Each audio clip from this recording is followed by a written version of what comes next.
All praise and glory belongs to Allah, the one who sees us, the one who hears us, the one who knows what is inside of our hearts that we do not know. He knows what our past is, He knows what our present is, and He knows what our future will be. It is a blessing that Allah subhanahu wa ta'ala has bestowed upon us, that He has made us aware of the truth that exists in this universe in the form of guidance, in the form of remembrance, in the form of light, in a form of differentiating between the right and wrong, a measuring scale between the enemy and the friend. It is a guide that can take us to the place which we are here for. It is our friend in this journey. If a person chooses to take friendship with the Holy Quran becomes that person's friend. We coming together in these nights, which are special nights in which Allah subhanahu wa ta'ala bestows upon anyone who has the capacity, and He gives according to that capacity. You have the oceans around here. If you were to take a glass that or the cup that you have, the ocean can give you that much water, cannot give you more than that. It's not that the ocean doesn't have water to give you more. It's just that the capacity that you took to it is limited. So the Holy Quran is like that ocean. It can give to anyone with ever capacity that the person has. When Ahlulbayt ﷺ read this Holy Quran, there was this infinite capacity as a human being, as a perfect human being, and the Quran was able to deliver that to them, was able to give that to them. Imam Baqir ﷺ, he says that if there was no one left on this earth, and if I only had the Holy Quran, I would not feel lonely. When we look at the Quran, we look at it as a holy book. We look at it as something that we have to recite at certain times. I'm not sure how many of us actually looks at the Holy Quran as a friend. How many of us actually looks at the Holy Quran as being alive? How many of us actually looks at the Holy Quran as a guide? We are looking at the Quran based on transaction as a businessman. That we will recite the Holy Quran and Allah subhanahu wa ta'ala will give us spiritual cash.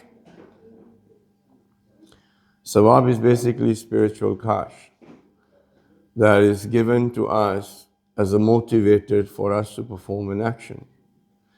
It is not the goal, it is actually a motivator.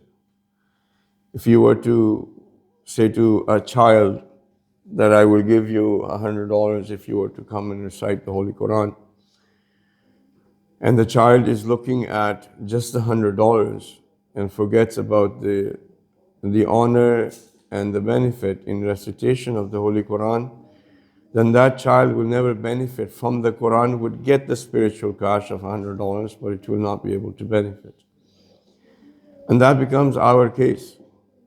Allah subhanahu wa ta'ala has given us a reward that if you were to recite one verse in this month, you will get the reward of as if you have finished the whole of the Quran. So therefore, we are motivated by spiritual cash. You understand spiritual cash? Yes? So majority of us are dealing with Allah subhanahu wa ta'ala. That I will do such and such, you give me such and such. And this sort of transactional relationship with Allah subhanahu wa ta'ala is not the relationship of a master and a slave. it's a business transaction. And when you know there's a business transaction, you give this much and you get a good profit, where a person is motivated to do that. Even to that point, Allah subhanahu wa ta'ala says, okay, you can do transactions with me. If you were to give me one, I'll give you 10. If you were to give me one, I will give you 70. So it's good profit, it's good return. You've given one good deed and He gives you the reward of 10. You've done one good deed, He gives you the reward of 70. So if our mindset is like this with the Holy Quran, and then we will not be able to take the benefit from it. So yesterday I mentioned that we were going to go into, there are 30 points that I have in mind, which should give you or us 30 different ways of looking at the Holy Quran. Right now we have only one perhaps, but it can give you 29 more. And perhaps that way a person will be able to be more motivated, and if not motivated, at least take a different look at the Holy Quran and build a different relationship with the Holy Quran, rather than just a transactional sort of recitation and getting the sawab cash and that's it. Because we recite it, but for example, the people who don't understand the Quran, you can recite any Arabic and they will think that you're reciting the Quran.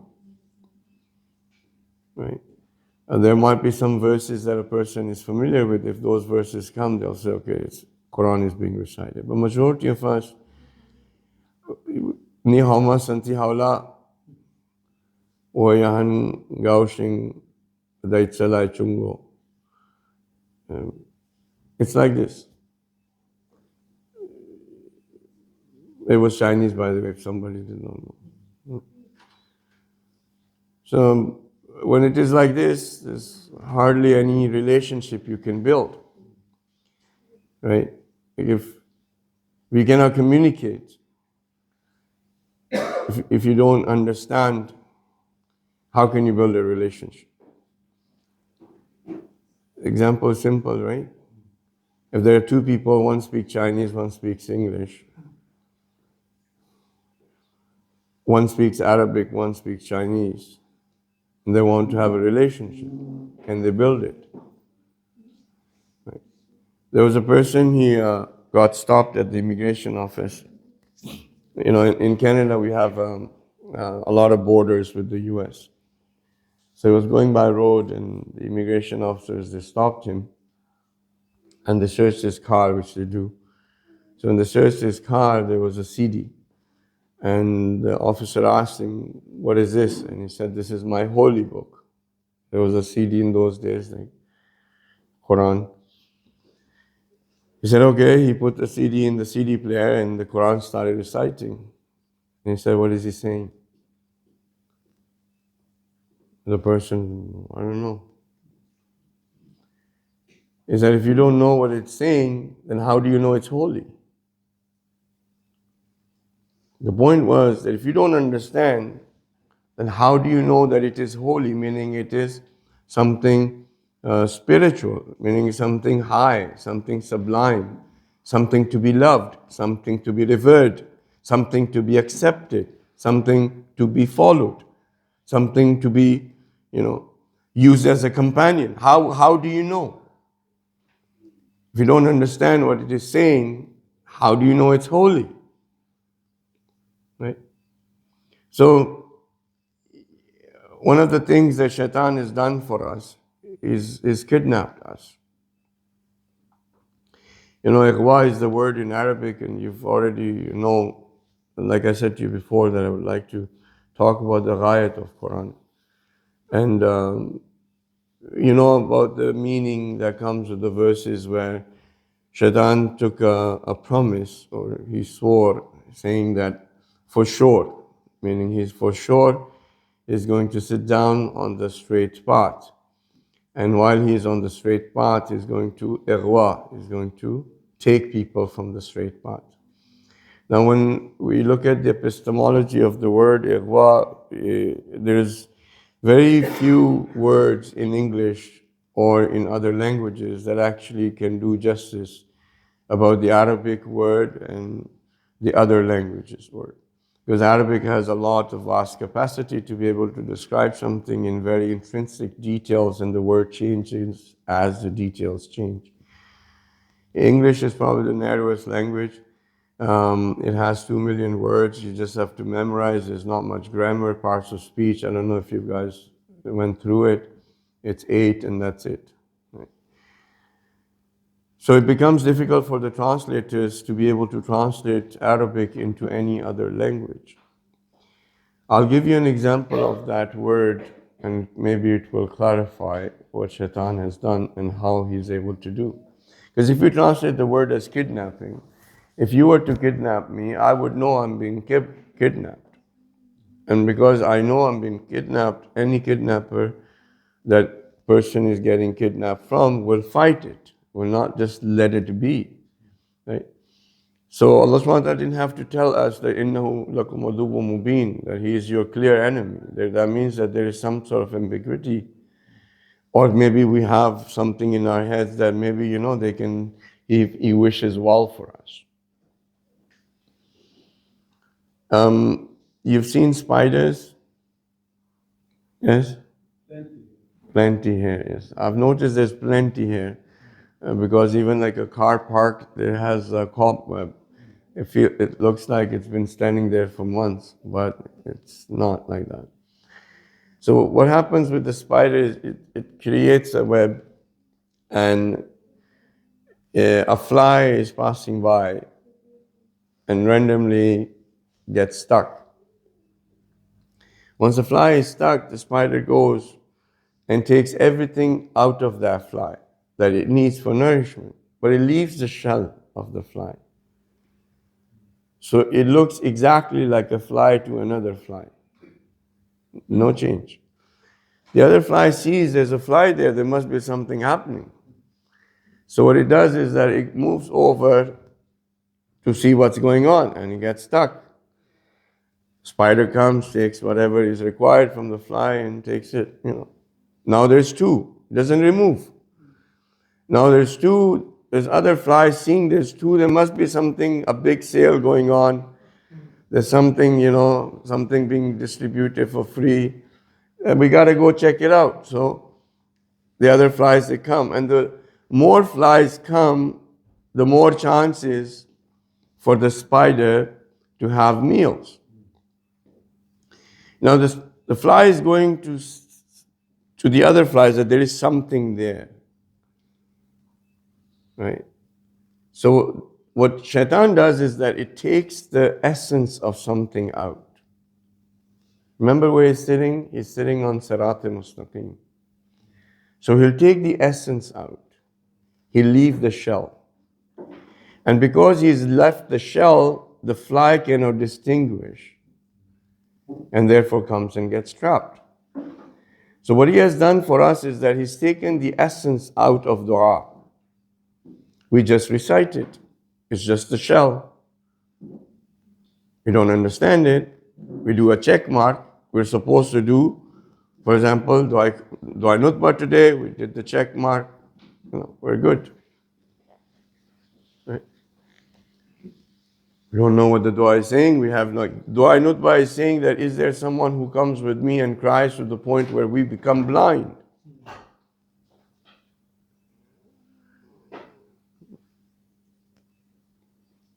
So Sirat al-Mustaqim is where he's sitting.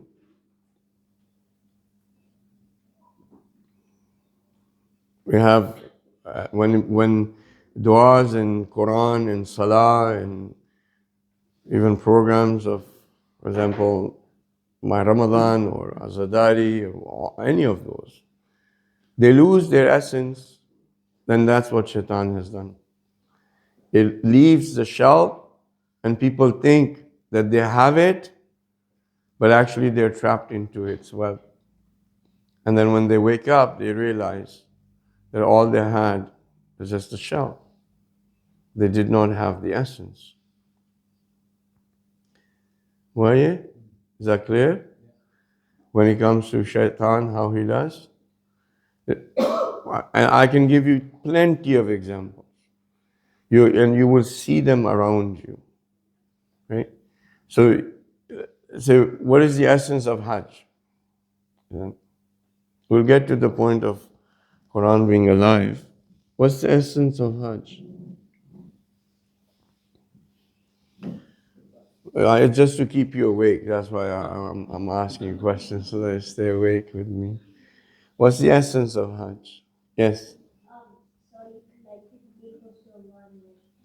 Being close to Allah subhanahu wa ta'ala is the intention that we have for everything. What do you think is the essence of Hajj?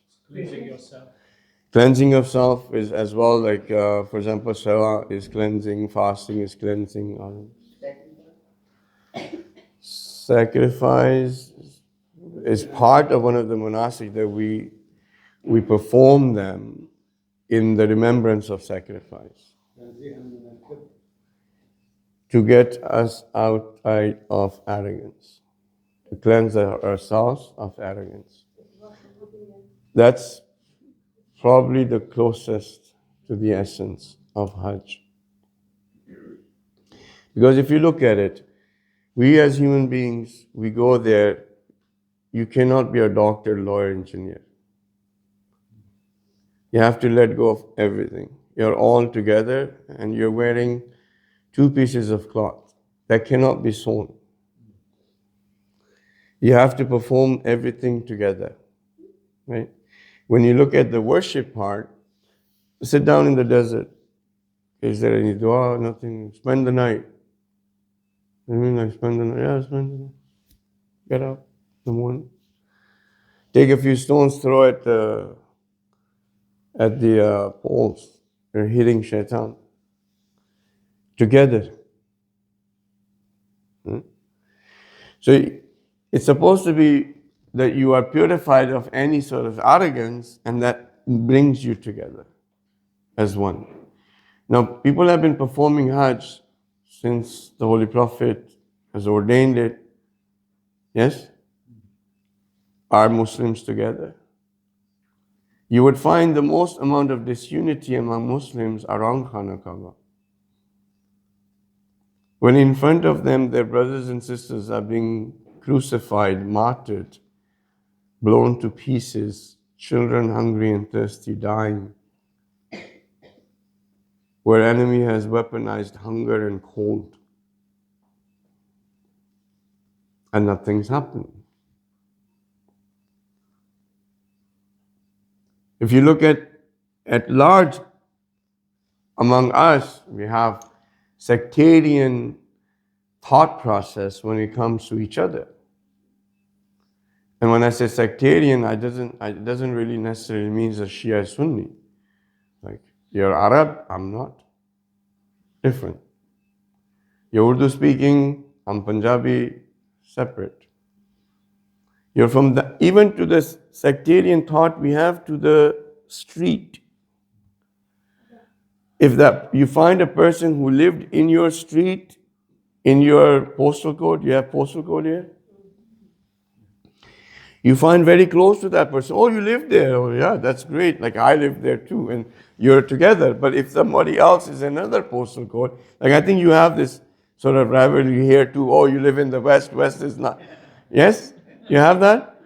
I've heard, oh, West is the best, this, that, the other, Northshore is no good, blah, blah. You know, like all of this, it's one city, but it's been divided, and we differentiate ourselves from that. So instead of the Holy Prophet saying that, you're going to be one body, you are part of one body, and you're supposed to be together as one, we don't have that anymore.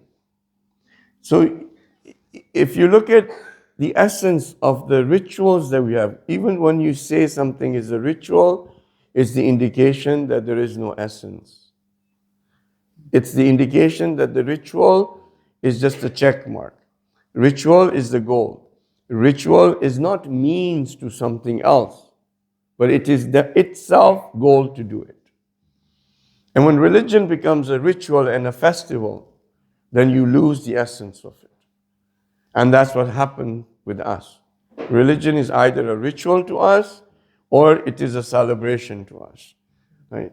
Or it's an event to be celebrated or commemorated, to be remembered. And when religion becomes that, then what Shaitan has done is taken the essence out, just like it did from the fly. It's taken the essence out of Islam, taken it out and left the shell, or just the jism, just the body of it. And that's how he's able to do ighwa of us. With me? So if we can recite a salawat, please.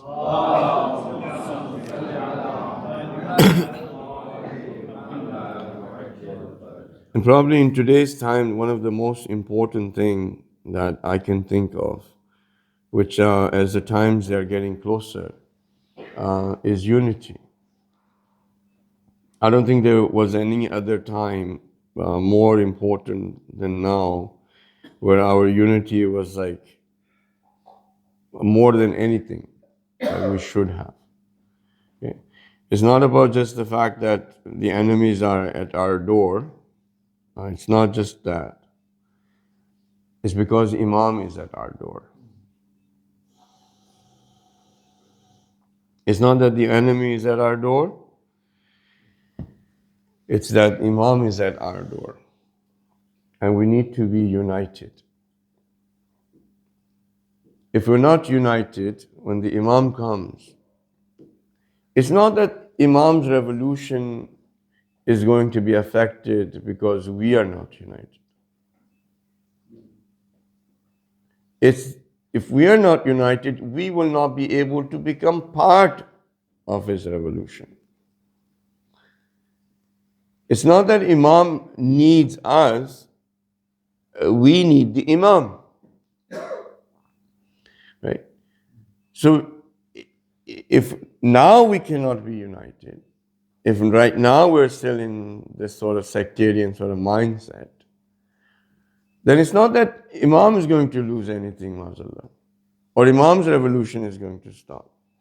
Imam will come when there is a certain amount of threshold of people who have done their duty to fill their capacity. Imam will come. It will be either us being with him or us being against him. And when the Imam comes, there will be many people that will be with the Imam that you will think no. That you will, and I would think that these people can't be with the Imam.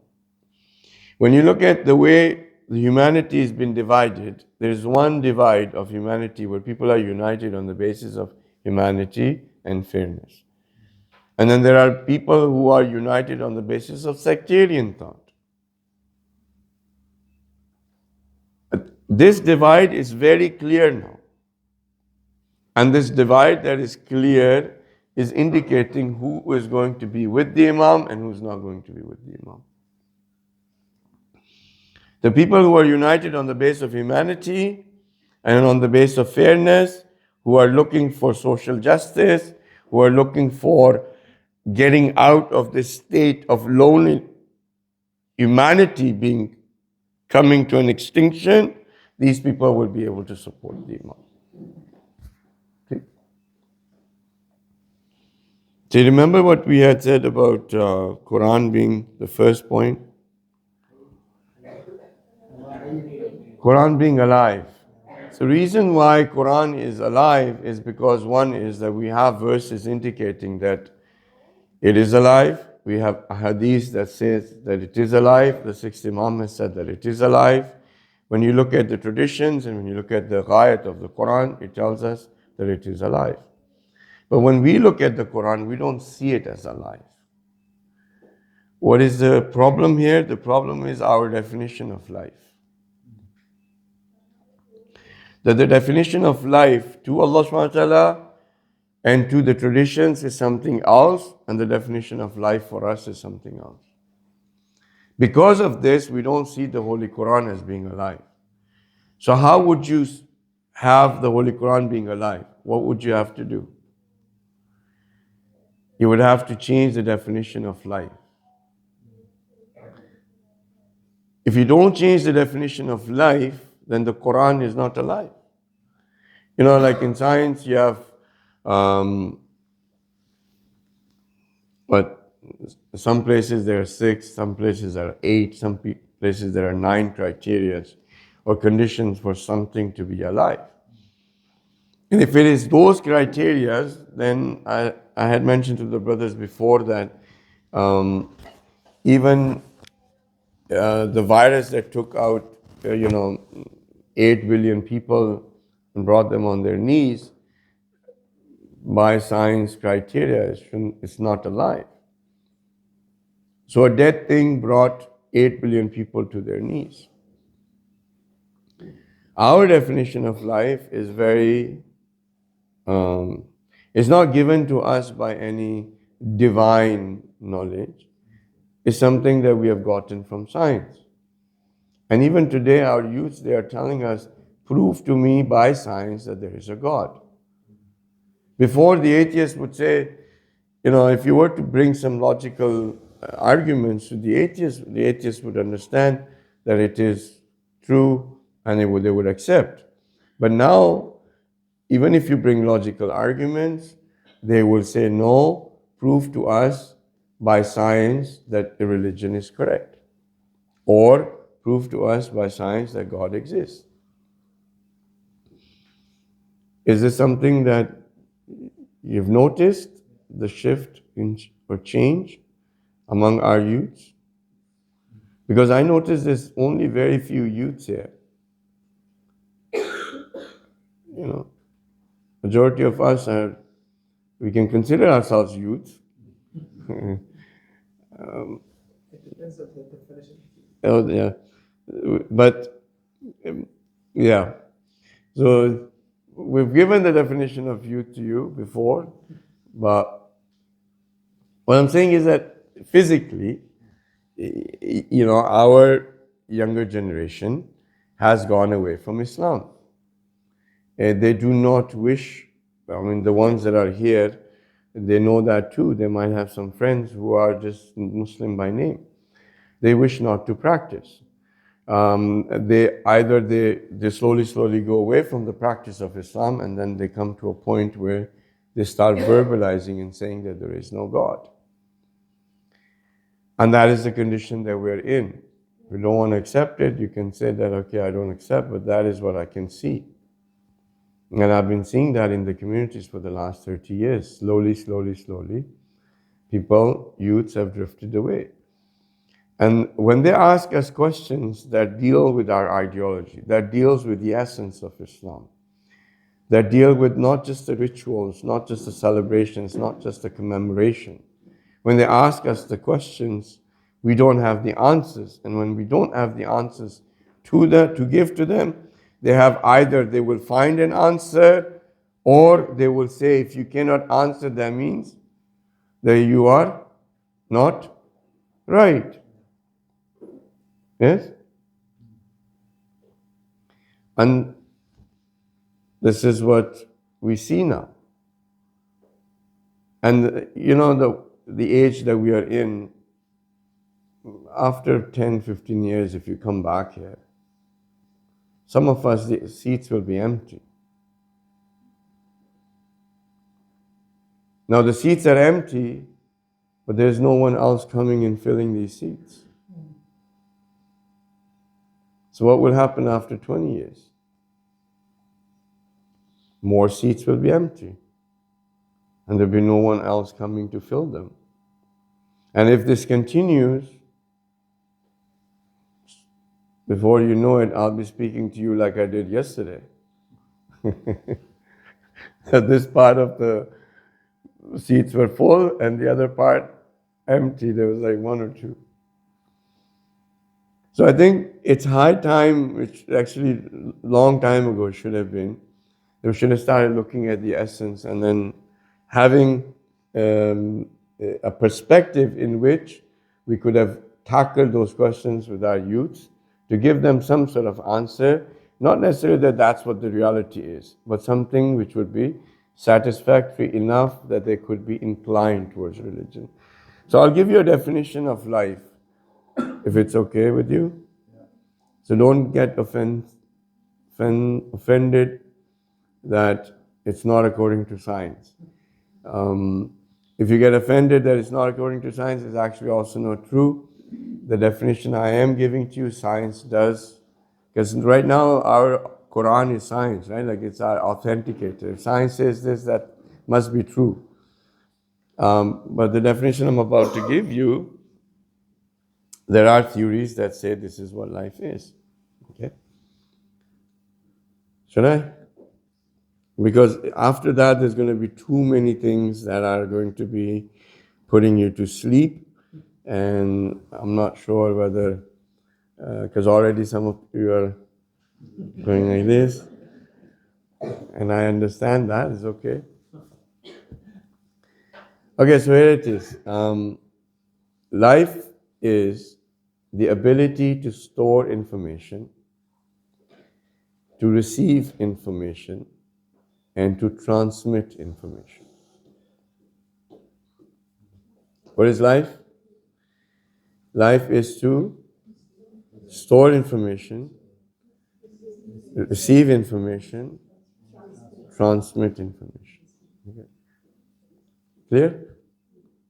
Now, by this definition, tell me something which is not alive.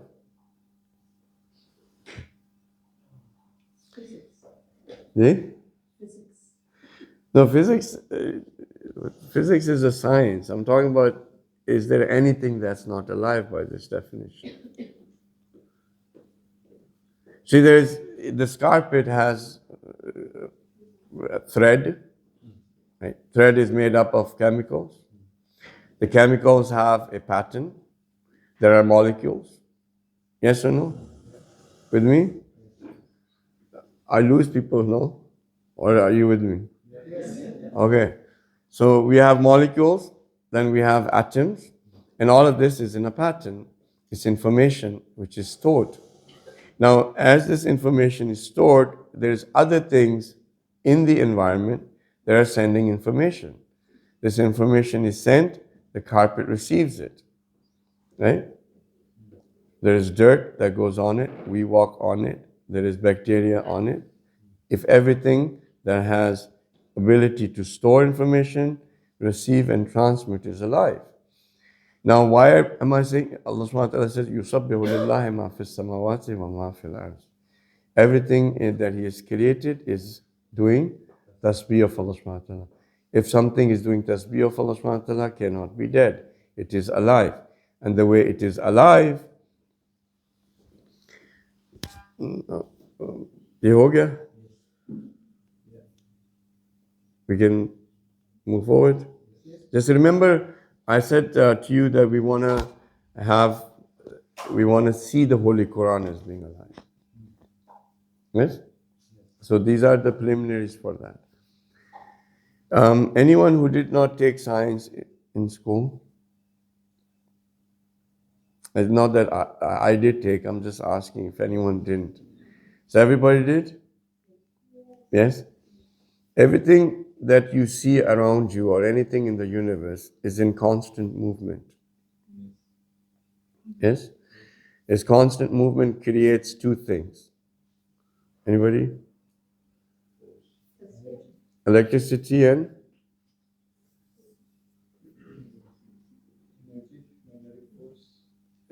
energy and Northshore. So anything that moves creates electricity and magnetism. It has an electromagnetic field. Yes? Everything has an electromagnetic field. Now, because of the movement of things, the atoms that are inside, there's protons, neutrons, electrons, they're all moving. So because of this movement, it creates an electromagnetic field. Everything has an electromagnetic field. Can electromagnetic field carry or transmit information? You sure? Yes. Your radio waves, right? Like the cell phone signal, you will say for sure. This one I know everybody will say for sure. Wi-Fi. Yes? It's electromagnetic field that is utilized, the concept to have the information carried. Now, if everything has an electromagnetic field and everything is able to store information, receive information, and transmit information, it's very easy. Yes? So, it's two things. So far, so good. So by just changing a little bit of perspective, as far as the definition is concerned, everything is alive. Now, Allah subhanahu wa ta'ala says, Allahu nuru samawati wal arz. Allah subhanahu wa ta'ala is the light of heaven and the earth, meaning Allah subhanahu wa ta'ala is the light of all creation. Samawati wal arz, when it is said, it means all of creation. So everything other than Allah subhanahu wa ta'ala is samawati wal arz.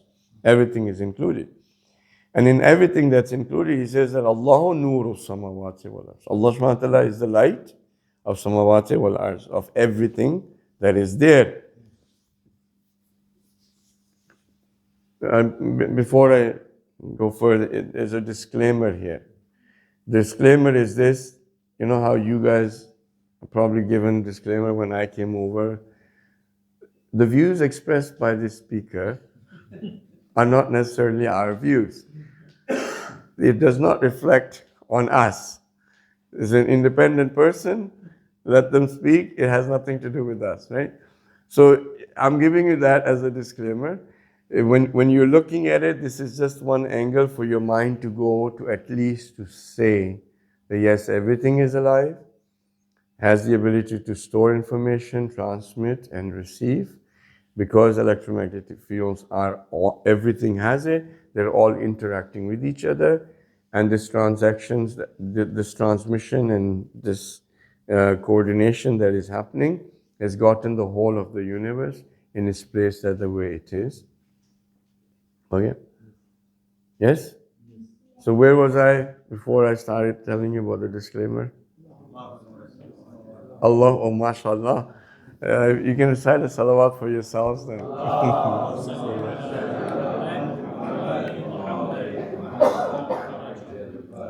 Now, on the electromagnetic spectrum, what is light?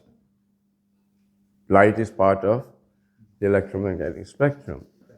But the visible light is only 1%. And that visible light is not what we are talking about here.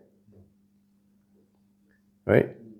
So there is something that is classified as light, and all of that exists in the whole of the universe.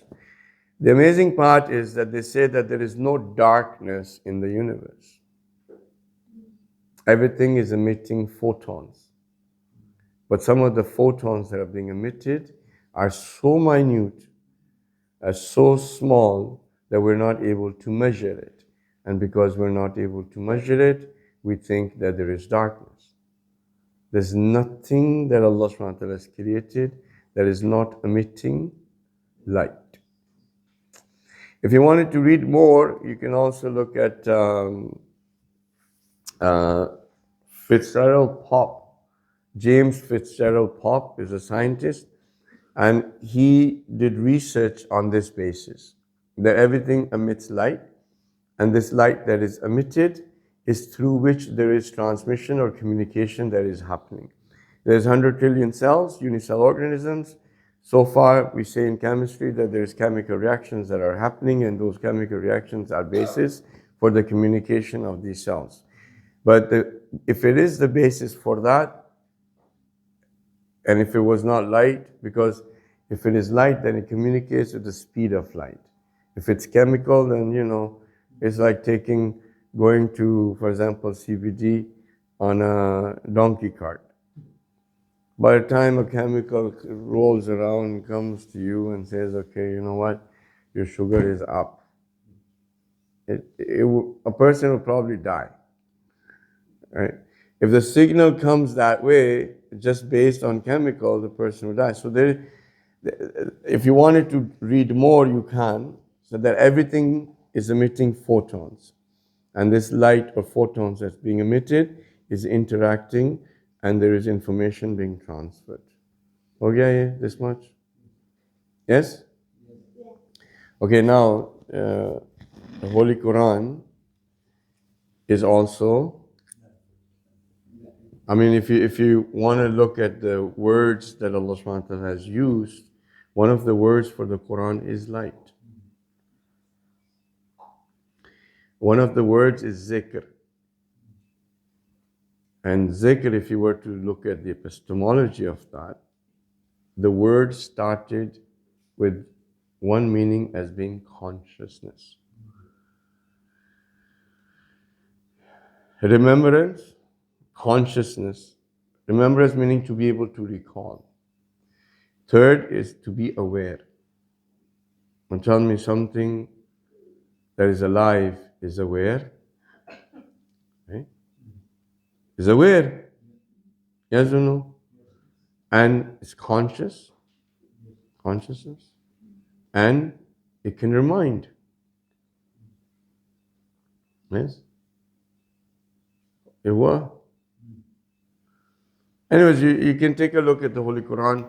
Just put in your search engines how many different words are used. Furqan is also used, the differentiator between right and wrong, enemy and friend. Remember in the beginning I gave you a preliminary, I was talking about the Holy Quran. Right? Now, if it is alive, then it should be able to give you advice based on your problem. Yes? It should be able to give you companionship or friendship based on what is required. A friend in need. A friend in need is a friend in need. Yeah. So if the Quran is not doing that, what does that mean? Like, so far I'm just giving you a few other things. I'll give you more to give you the conviction that Quran is alive. But now I'm thinking I'm alive and Quran is Mazallah dead. Right? What if it was the opposite? What if it was the opposite? The Quran was alive, I was dead. So if I was dead and Quran was alive and the Quran is telling me, is trying to guide me, is being my friend, could that happen? It can't happen. So for this to happen, both have to be conscious, aware, and being able to remember. Right? What are you? Yes? Okay, now this portion, I had more stuff, but you guys will say, oh, we came to listen to a scholar, we didn't come for a science class. You guys have, deceived us. You got us into a science class and then you advertise in my Ramadan, we're going to have a scholar come. So there are more things, but I'm not going into it yet. But inshallah, if Allah subhanahu wa ta'ala wills, and I want to put you to more relaxed state, I will mention that. Now, Quran should be able to know what I need. It should be able to know what I need for guidance. Right? It should be able to be my friend of what I need. It's a hakim. It's wise. It should be able to give me wisdom, advice to what I need. If you go to a hakim, if you go to a person who's wise, they will give you advice based on what you need, not like based on someone else's. If Quran is talking to the Arabs who have passed away, then what is it to me? If Quran is talking just to the Holy Prophet, then he spoke to the Holy Prophet, it's done. What is it to me? If Quran is talking about Shan and Nuzul of history of Makkah and Medina, and that is all done, what is it to me? If the today's events, current events, do not become the Shan and Nuzul of the Holy Quran, then how is the Quran for every era? How is it that it will guide every single human being in every era? Right? There has to be. Itna ho gaya? Okay, now something for you to know that Quran understands what I need. This is, sorry, I'm just, what is this? Water. Yes? Is it alive? Oh, you changed your definition already? It's alive. It's stored information. It's receiving information from the environment. And it's transmitted information where? When I drank it. Hmm? The other thing about water is that it has the ability to store information which is not physical. It can even store metaphysical information. That is not matter. Okay? Like whatever I've been speaking about, the information the water kept storing. Have you heard of Dr. Massimo Umuto? Is a Japanese scientist, has been studying water for about over 20 years now. When his research came out, it was 15 years that he had been studying. So what he has done is that he's crystallized water, and the water that, for example, people have said good things, is crystallized that. Water that people have said bad things to, has crystallized that. And when he crystallizes it, the water that has good things have been said to, the crystallization is very symmetrical and very beautiful.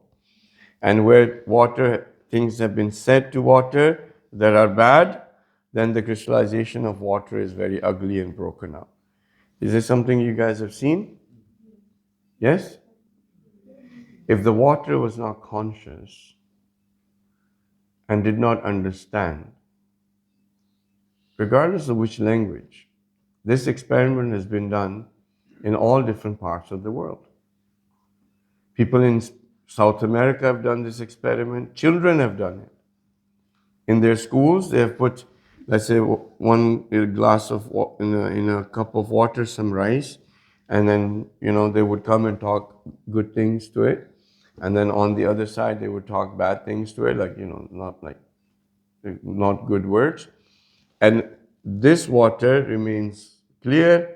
The rice does not go through like the bad sort of deterioration. The other one does. If this is not what you have seen, just go and you can look it up. It's there. With me? Yes? Yes. Okay. Ho gaya na? Does the pages of this holy book have water? Does paper have water? Oh, no. Paper is paper. Does it have water? No, it doesn't. Does it? Why? Okay. Why are you saying it has water?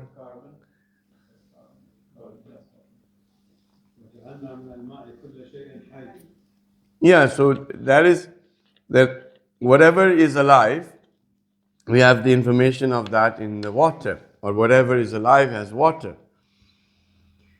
3 to 8% in paper water exists. 3 to 8% the water exists. Therefore, it manages through the environment of humidity. If it is too much humidity, you'll see the pages get swell up. If there's less humidity, it will shrink. There's 3 to 8% water, which gives its texture and the ability to do this, that it doesn't break. Ho gaya? Yes? Ho gaya basically in Urdu means yes. Okay. So just to get a tie now. Okay. So now if Quran has 3 to 8% water, and water has those qualities where it's able to know my feelings. So just the holy book that we have in our hands, that is of paper, if you just look at it on that perspective, with Dr.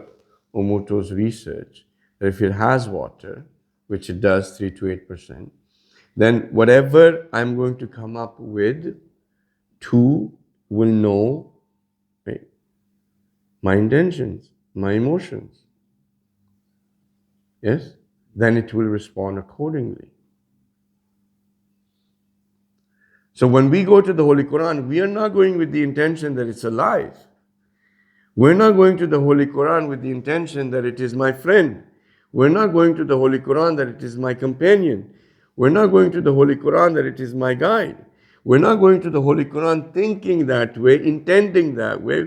With those emotions, we are going to the Holy Quran that I'm going to read from the pages of the Holy Quran. The Arabic that I will read, I want to make sure that my makharij are right, my tajweed is right, my lahan is good, and people that are listening should not be able to take a mistake out of what I'm reciting. Those are my mindset. And when I go with that mindset, Quran knows. So what does a Hakim does? Hakim gives you at your level. Quran is not like me talking to people and start talking about quantum physics and then, like science and this, that, the definition of life is such and such and all of this stuff. Quran is not like that. Right? For the prophets, it says that we talk to people according to their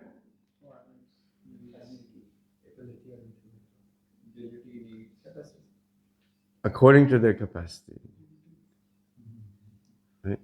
So if it's grade 5, they're going to talk about grade 5. They're not going to talk about grade 10. Yes? So now, if you just think of human beings as one being, since Hazrat Adam till now, which age do you think we're in? Just out of just human being, it doesn't matter. Like, I'm not asking an exact age. Which age do you think, as human beings? I don't know if you've read the book that Imam Khamenei wrote, The 250-Year-Old Man. If you haven't, you should take a look at it. All of the lives of the Aimma, he made it into 250 years of the whole lifespan of the 11 Imams, and he has a book on that, right, as one human being. What do you think that we are in? Which age? If we are saying that we are right at the brink of extinction, we're right at the brink of the end of times, we are right at the time when Qiyamah-e-Sughra is about to happen, before Qiyamah-e-Kubra, we are at the brink of the zuhur of the Imam, then as human beings, as one being, we're almost at the end of our life, of one chapter, where the other chapter will start. Now, if all of this has happened, 124,000 prophets have come and gone, Quran, such a miracle of Allah subhanahu wa ta'ala that is in our hands, and we've gone through understanding the creation of Allah subhanahu wa ta'ala to the extent where some people became so arrogant and they said, just because of these things that I'm telling you about, being able to understand, for example, dark matter. Oh, we understood dark matter, or you don't understand a thing about dark matter. We understand about gravity. You don't understand a thing about gravity. We understand about the forces that are at play, the weak and the strong force, electromagnetic force and all of this. You don't understand anything. But because we have this feeling that we understand, there are people who were that arrogant that came up with the statement that we've eliminated the need of God.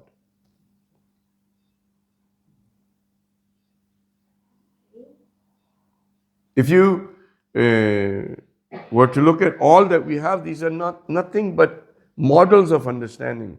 Newton gave us a model of understanding. Copernicus gave us a model of understanding. Aristotle gave us a model of understanding.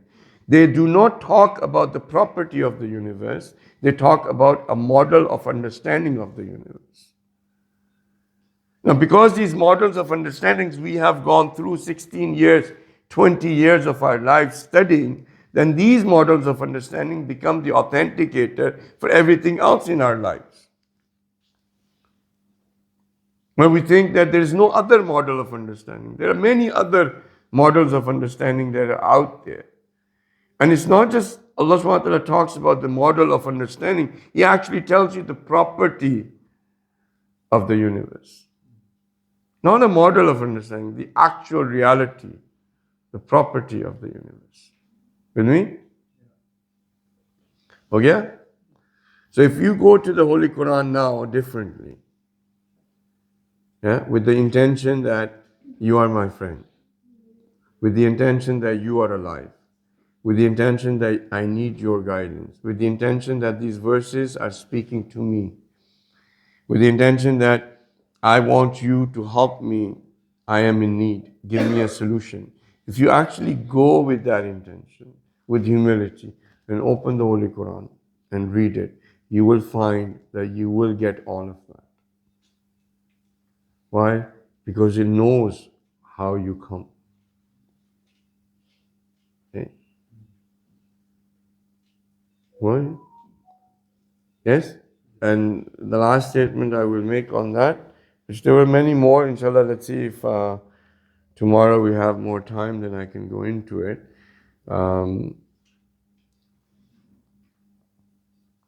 To be able to touch the words of the Holy Quran, we have to do wudu. I mentioned to the brothers before that your fasting is like wudu. Your fasting is the wudu, is the cleansing that you go through in the month of my Ramadan so that you're able to touch the Holy Quran. Touch meaning what? Not just the pages. You can touch the pages if you do the wudu regularly. But it gives you the ability now to touch it in a way that it actually speaks to you. It actually affects you. It gives you a different level of understanding. So inshallah, we'll be able to do that. May Allah subhanahu wa ta'ala give us the ability to come to the Holy Quran as if it is alive, and that we are able to receive the guidance and the solutions from the Quran, that we are together as one rather than being divided. The time has come for us very soon. Inshallah, we'll be able to see the Imam of our time, where the Quran will have the place that it is intended for. Bismillah ar-Rahman ar-Rahim wal asr. إن الإنسان لفي خسر إلا الذين آمنوا وعملوا الصالحات وتواصوا بالحق وتواصوا بالصبر.